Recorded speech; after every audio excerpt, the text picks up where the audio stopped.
I am Ferdinand Marcos, and I am the President of the Republic of the Philippines. I stand today on behalf of 110 million Filipinos. Hello people and hello universe, it's me again. Shout out sa inyo mga kababayan. Hello sa mga Marcos loyalists and supporters. Nakikita nyo guys, ang nakikita ko, yan po ay irrigation. Sino ang nakapagsabi na walang project ang Pangulong Marcos Jr.? Sino ang nakapagsabi na wala siyang project na natapos? Ito, tunghayan nyo ito Alam nyo, bilyon ang halaga nitong irrigation na ito mga kababayan. 4,000 na farmers ang makikinabang nito. Napakalawak ito mga kababayan. Yung mga nagsasabi na walang project ang Pangulo, ay nako, mag-research po kayo. Ito po ay matatagpuan dyan sa barn. Pikit Cotabato. Kahapon po yan April 29, 2024. Pinangunahan ni Pangulong Marcos ang inaugurasyon niyan. Napakalawak niyan. Ang haba niyan. Napakadami ang makikinabang mga kababayan. Tunghayan natin ang pagpaikot ni Pangulong Marcos Jr. Hindi ko alam kung ano tawag doon guys. Tunghayan po natin. Shout out sa mga nagsabi na walang project ang Pangulong Marcos Jr. Marami po yan. Ang mga natapos na. Sa sobrang dami, minsan hindi namin na-updates. Okay? Kasi talagang grabe kasi no? 2 years pa lang pero biro nyo, ang daming nagagawa itong administrasyon na ito. Sobrang lawak yan guys. Ang haba ng irigasyon na yan. Nagpasalamat ang mga taga-barn kasi ngayon lang nangyari sa kanilang lugar. Maraming makikinabang mga kababayan Ayan na ayan nakikita nyo yan? See? And of course, kudos kay Secretary Galian ng National Irrigation. Ay, wow, ganda. Nako. Ayan guys, Tunghayan natin sa mga nagsasabi walang project ang Pangulo na natapos. Ayan itapal mo sa mukha mo kasi may nag-comment Wala daw project ang Pangulo. Yan, alam nyo, malaki ang naitutulong yan. Sa mga magsasaka dyan sa barn. 4,000 farmers. See? Nandyan kasama po ang secretary ng NEA, of course, guys, DND secretary, si Secretary Pangandaman, kasi Muslim po yan, yung nagmamanage ng DBM. Ayan oh my goodness, congratulations guys. Galing. Nako guys, ang mahal ng irrigation na yan, billion po yan. Sobra. Nako, talaga naman Sana yung mga past administration, dito sana sila nakatutok sa mga ganitong klaseng mga pangangailangan ng mga magsasaka. Sabi ko sa inyo guys, pinangunahan talaga kumbaga number 1 talaga priority ni Pangulong Marcos ang agric sector. Lalo na yung mga magsasaka. Naku, number 1 sa puso niya yan. See? Tingnan nyo kung gaano kalawak yan. Sobra kadami. Ayan Ang haba yan mga kababayan, sa totoo lang. Sobrang haba. Naku po, biro nyo Oh my goodness. Talaga naman. Maguindanao del Norte. Oh no. Sobra naman itong kagandang irrigation na ito. Napakaganda mga kababayan. Sa wakas, tapos na. Diba? Kaya nagpunta ang Pangulo dyan shout out sa mga DDS. Siyempre, makikinabang mga mga kasamahan nyo dyan sa barn. Siyempre, may DDS dyan, natural. Hindi naman pwede nawawala. Hindi naman gano'ng kadamihan. Nako, ang ganda nito mga besa. Dumaloy na. Tingnan nyo naman kung gaano kaganda itong pinagawa ng Marcos administration. Di ba? Sa mga nagki-question ng budget yan, dyan, napunta yan. Kung hindi kay Pangulong Marcos Jr., hindi naisip yan. Dahil ang Pangulo ng Pilipinas, siya ang nag-iisip kung ano nararapat. And of course, sa mga sekretary niya. Kung wala ang Pangulo, hindi maiisip na ganyang kagandang pagpapagawa ng irrigation. Ako, kalawak kaya niyan. Bilyon ang halaga niyan. So yung guys, basahin ko ito, okay? Para malaman nyo kung ilang farmers ang makikinabang. And panoorin po natin ang speech ng ating mahal na Pangulong Marcos Jr. See you again guys, okay? Eto na!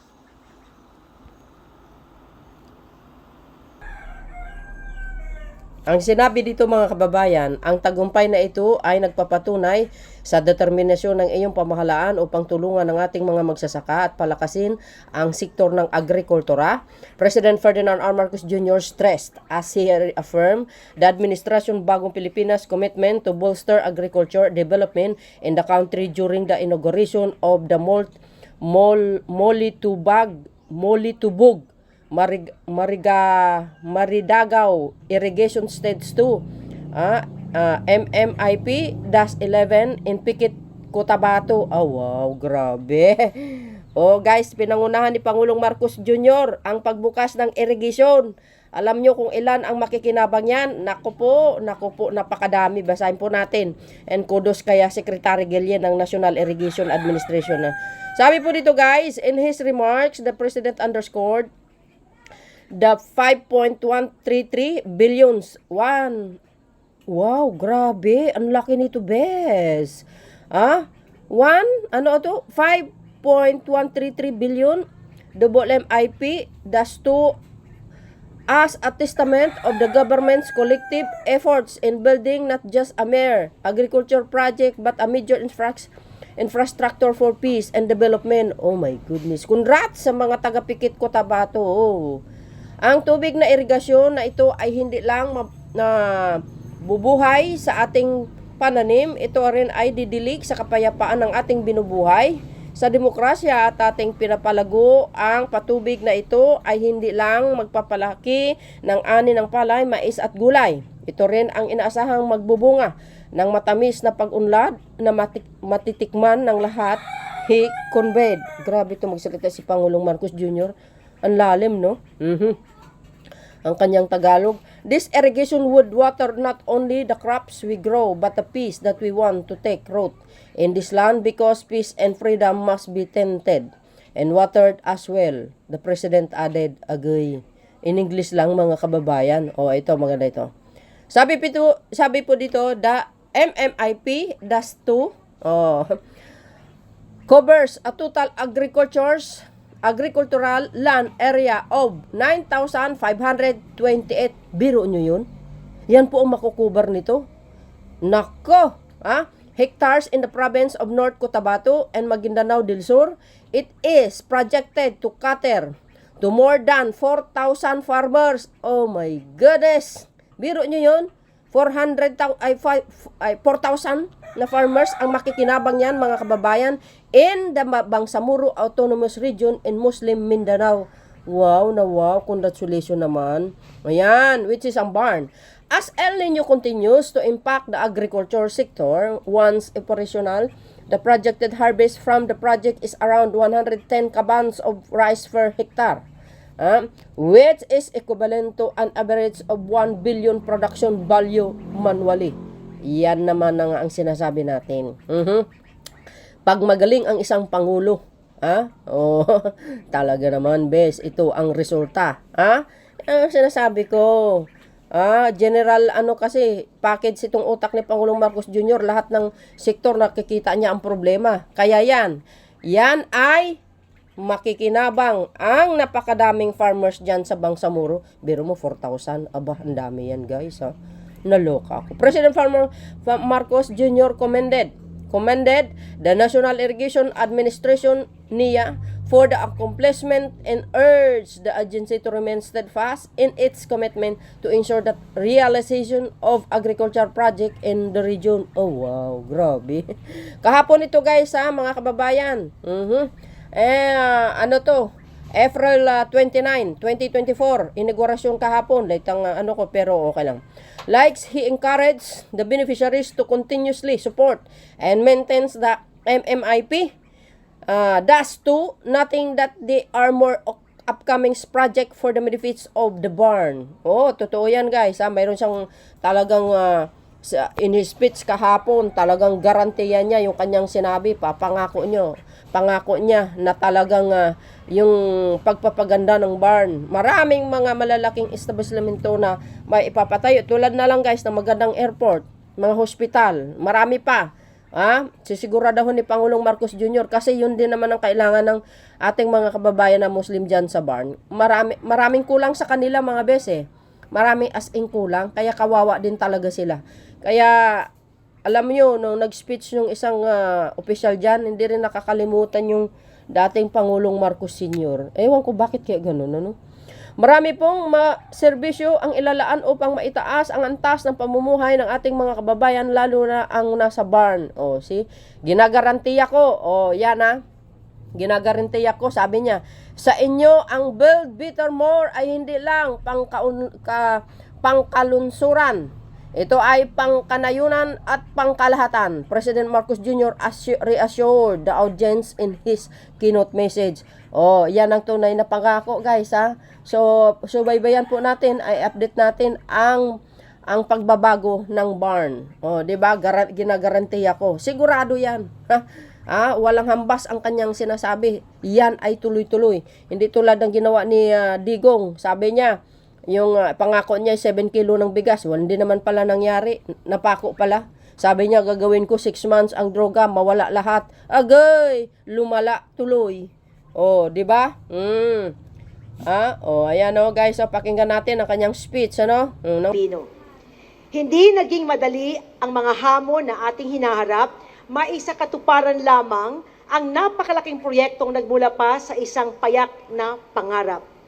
Ang inaugurasyon at turnover ceremonies ng Malitubog Maridagao Project 2 ay maituturing na isang makasaysayang tagumpay na bunga sa pagsisikap na mapaunlad ang produksyon ng palay sa Cotabato at maiangat ang pamumuhay ng ating mga magsasaka na magdudulot ng pagkakaisa, pagkakaunawaan at kaayusan sa ating pamayanan. Inumpisahan na may tayo ang isang dam upang mapatubigan ang mga bukurin sa loob ng mahigit ng 2 dekada. Oh my goodness. Tagal na pala yan, mga Stage 1 kababayan. project ay nagsimula pa noong June 2006. Naku!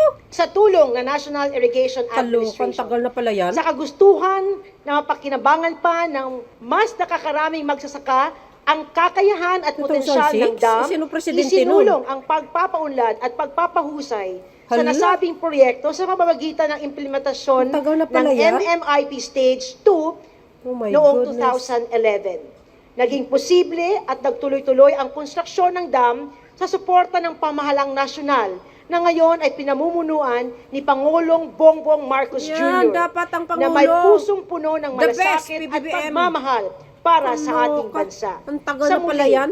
maraming salamat po, mahal naming Pangulo, para sa lahat ng tulong ninyo sa lalawigan ng Cotabato. Ang inyong personal na pagdalo ay patunay lamang ng inyong tunay at sinsirong dedikasyon tungo sa pagbabago ng ating bansa. Kasama po ang iba pang panauhin, kongresista, mga mayor, vice-gobernador at bukal, malugod at mainit namin kayong tinatanggap sa probinsya ng Cotabato. Mabuhay po ang Pangulo! Mabuhay ang bagong Pilipinas! Na nagpapasalamat sa pagdalo ng ating mahal na Pangulo sa inauguration ng katatapos lang na proyekto ng Malitubog Maridagao Irrigation Project Stage 2. Nabuo ang plano ng proyektong ito sa panahon na pamumuno ni dating Pangulong Ferdinand E. Marcos Sr. Sabi at ko na nga ba tamang-tama na nakumpleto itong MMIP Stage 2 sa termino na kanyang anak, ang ating Pangulo, President Ferdinand Bongbong Marcos Jr. Narinig nyo yun? Ang proyektong ito Dekada na pala ay yan? nakatakdasanang matapos noong 2015, ngunit ito'y humarap sa mga hamon tulad ng pagbaha at iba pang problema na naging sanhi ng pagkaantala sa pagkumpleto ng MMIP Stage 2. Nang mahalal ang ating Pangulo, ang kanyang marching order sa akin ay tapusin ang manakabinbin ng mga irrigation projects ng NIA, Kaya naman, isa ito sa mga una kong Oh binisita my goodness. noong nakaraang taon. Grabe. Nakipag-usap ako sa mga residente, benepisyaryo at NIA project employees at pinayuhan kong makipagtulungan sa Philippine Army, Engineering Battalion, of course ang provincial government at iba pang LGU at stakeholders para matapos ang proyekto Wow. sa lalong madaling panahon. Palakpakan At naman sa kayo awa ng dyan. Diyos, narito tayo ngayon para pasinayahan ang MIP-2 na tiyak na makakatulong sa ating mga kababayan dito. Wow. Pinili namin ang lugar na ito para sa inaugurasyon upang ipakita na ang tubig mula sa Maridagaw River na kahit na malayo ay kaya nang ipaabot ang tubig irrigation sa ating mga magsasaka dito sa Pikit. Ang trabaho ng NIA ay hindi nagtatapos dito. Sisiguraduhin natin na pagkatapos ng construction, matitiyak ang production at kita ng mga magsasaka. Kaya naman mayroon na tayong contract farming dito sa NIA para matiyak na tataas ang production ng palay ng mga magsasaka at gayon din ang kanilang kita. Para lalo pang matulungan ang mga mamamayan sa lugar na ito, lalo na ang problema sa pagbaha, ang ating Pangulo sa pamamagitan ni Honorable House Speaker Martin Romualdez ay naglaan ng pondo bilang suporta sa programa ng NIA para maibsan ang pagbaha, kabilang dito ang construction ng mga dike, Ay, wow. solar power water pumps, upang masiguro natin ang masaganang production ng palay. Wow. Ipapatupad natin ang proyektong Malitubog River Irrigation System Improvement Project, magawa nating agriculture reproductive areas, yung mga binabahang lugar ng SGA BARM.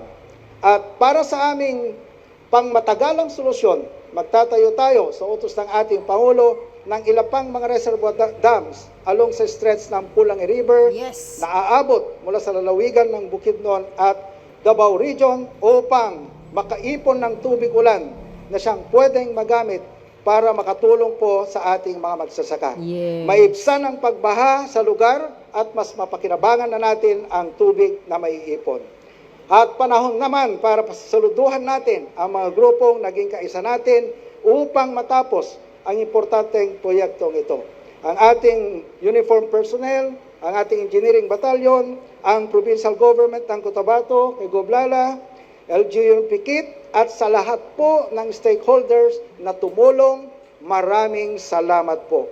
Ngayon naman, panoorin natin ang overview ng proyektong ito na isang malaking patunay na sa pamumuno ng ating Pangulo, tayo ay patungo sa progresibo at masaganang bagong Pilipinas. Ang gumawa at nagtapos nitong proyektong ito, ang ating administrator ng NIA, Administrator Eddie Guillen, fellow workers in government, mahal kong mga kababayan, ladies and gentlemen, our representatives of the province of Cotabato, ladies and gentlemen, good afternoon. Ako po ay nagagalak na makibahagi sa inaugurasyon ng Malitubog Maridagaw Irrigation Project Stage 2 o MMIP-2. Dahil magbibigay ito ng patubig sa halos 10,000 ektarya ng lupa Wow. na ang area na yan Grabe. ay mas malaki pa, higit ng 2 beses ang buong lungsod ng Maynila. What? Ang the heck? MMIP Ang laki. ay pwede rin tawaging mas malaking irrigation project. Oh, grabe. At hindi laki. lang mas malaki, mas maganda pa. Laki pala At yan. kung dami naman ang benepisyaryo ng susumahin, higit sa 4,000 magsasaka ang makikinabang nito. Wow. Ani Palakpak nila naman ay kayo dyan, sasagana, guys. buhay nila ay gaganda. Nandyan yung ating ibang sa ating ng mga representative ng mga farmer leader. Ito po ay para sa inyo. Yek. Yan ang ginhawa na dala ng patubig. Kaya naman, ang kanal ng MMIP-2 ay di lang agusan ng tubig, hindi lang daluyan ng buhay at bukal ng pag-asa ng ating lahi. Without water, there are no farms. Without farms, no food. No food, no life. Therefore, water is life. With this comes another fundamental truth. Without water security, we cannot have food security. Ang tubig ng irigasyon na ito ay hindi lang bubuhay sa ating pananim. Ito rin ang didilig sa kapayapaan ng ating binubuhay, sa demokrasyang ating pinapalago. Ang patubig na ito ay hindi lang magpapalaki ng ani ng palay, mais at gulay. Ito rin ay inaasahan magbubunga ng matamis na pag-unlad at matitikman ng lahat. With this irrigation project, the land will become a fertile field of grain. It will bring many bountiful harvests, nourish many families, and ensure their children will get their fair share of progress. Wow. It will put food on your plates so that people may share their blessings at the table of peace. This irrigation would water not only the crops that we grow, but the peace that we want to take root in this land. Because peace and freedom must be tended and watered as well. Only then can we be assured that it will flourish and bear fruit for all. So it is not only an agricultural project. It is a major infrastructure for peace and development as well. Kaya saludo ako sa lahat ng mga nagsikap upang agad na mabuksan at mapakinabangan ng ating mga kababayan ang MMIP2. Nagpapasalamat ako sa NIA at sa suporta ng ating local government na ang ating mga uniform personnel na talagang ay nagkaisa at sama-sama ay ginawa itong proyektong ito. At yan po ang aming tinatawag na whole of government approach. Ibig sabihin, hindi lamang isang ahensya ng pamahalaan ang magtatrabaho sa isang project. Lahat ng kailangan na departamento man o ahensya ng gobyerno, lahat ng kung kanino tayo nangangailangan ng tulong, sila ay kasama sa project. Kaya buong gobyerno po ang nagsikap upang ito ay mabuo.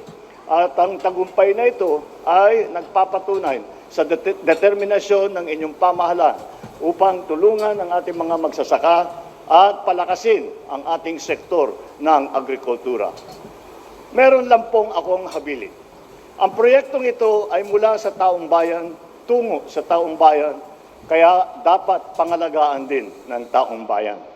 As a people-owned infrastructure, you must take care of this very valuable project that we are inaugurating today. Mahalin, ingatan, pangalagaan, magbigyan at huwag abusuhin. Patakbuhin ng mabuti upang mapakinabangan ng mga darating pa na mga salinlahi. Hindi po tayo ang nagmamay-ari ng proyektong ito. Bagkus tayo po ay tagapangalaga lamang nito para sa susunod na mga henerasyon. Kaya tiwala ko na ang seryoso ninyong gagampanan ang inyong responsibilidad sa pag-maintain nito ng pasilidad na ating ginawa ngayon. Buo ang aking tiwala sa ating mga Irrigators Association at dahil ito ay isang magandang halimbawa ng tinatawag ng democracy in action na itataguyod ang interes ng nakakarami. Sa puntong ito, hayaan ninyong maggawad ako ng panata. Hindi lang po irigasyon ang dadaloy sa inyong lupain. Marami pang proyektong pang-agrikultura ang darating. Marami pa pong serbisyo na ilalaan upang maitaas ang antas ng pamumuhay ng ating kababayan, lalo na ang mga nasa farm.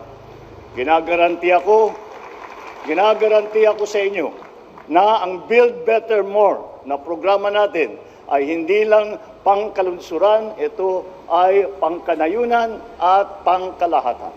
Sapagkat saan man kayo sa bansang ito, kasama kayo sa pag-unlad na minimiti natin sa ilalim ng bagong Pilipinas. Muli, maraming salamat sa lahat ng tumulong at nagkaisa upang matapos itong proyektong ito. Congratulations sa inyong lahat at sana makikita natin ang magandang bunga nitong proyektong patubig na ating binubuksan ngayon. Maraming salamat. Mabuhay ang Cotabato, mabuhay ang Mindanao, mabuhay ang bagong Pilipinas.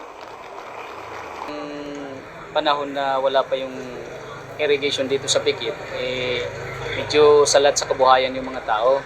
Ngayon na meron na, So kahit paano yung kakulangan ng kabuhayan ng mga tao ay napunan ng kahit konti. So ang ano namin dito is aalagaan na lang namin kung ano yung binigay ng gobyerno pang sa ganun aming mapagtibay yung samahan namin sa mga magsasaka at saka sa aming samahan sa organisasyon. Correct. Kasi binigay ito ng gobyerno sa atin upang ating pagyamanin. Nagpapasalamat din kami na at least naranasan na namin ang magandang buhay. Kaya mayroon nang niya tuloy-tuloy na daloy ng tubig. So, medyo mabawas-bawasan na po ang krisis sa amin. Mahal naming Presidente Ferdinand Marcos, sana po pagpatuloy mo ang pagtulong sa amin para sa aming irigasyon. Kasi malaking tulong ito sa amin. Ang mga farmers, hindi natin masasabi nga farmers lang, pero ang totoong buhay, ang farmers, kaming mga farmers ang nagpapakain sa mga tao. Kung walang farmers, kahit may pera ka, hindi ka mabubuhay. Yun mga kababayan, narinig nyo ang kanyang talumpati. Ngayon lang natin narinig ang kanyang garantiya ha. So ibig sabihin not only the irrigation, maraming mga malalaking proyekto na itatayo dyan sa lugar na yan. Abangan po natin at i-update natin yan. Nakasubaybay po tayo sa Marcos administration. Ganyan kamahal ng Pangulong Marcos Jr. ang Pilipinas at ang mga kapwa nating mga Muslim dyan sa Pikit Cotabato. Whole Mindanao actually. So dito nyo lang makikita mga kababayan kung gaano kagaling ang kanyang pag-iisip, no? Na mga actually maraming project na nakatingga mga kababayan, ha? Ayan ang hindi natin alam na itinutuloy niya talaga.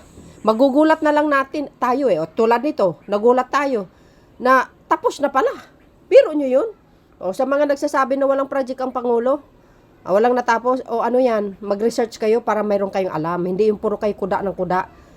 Ginagawa nyong bulag yung mata nyo no? So, dahil dito guys, wala akong masasabi. Speechless.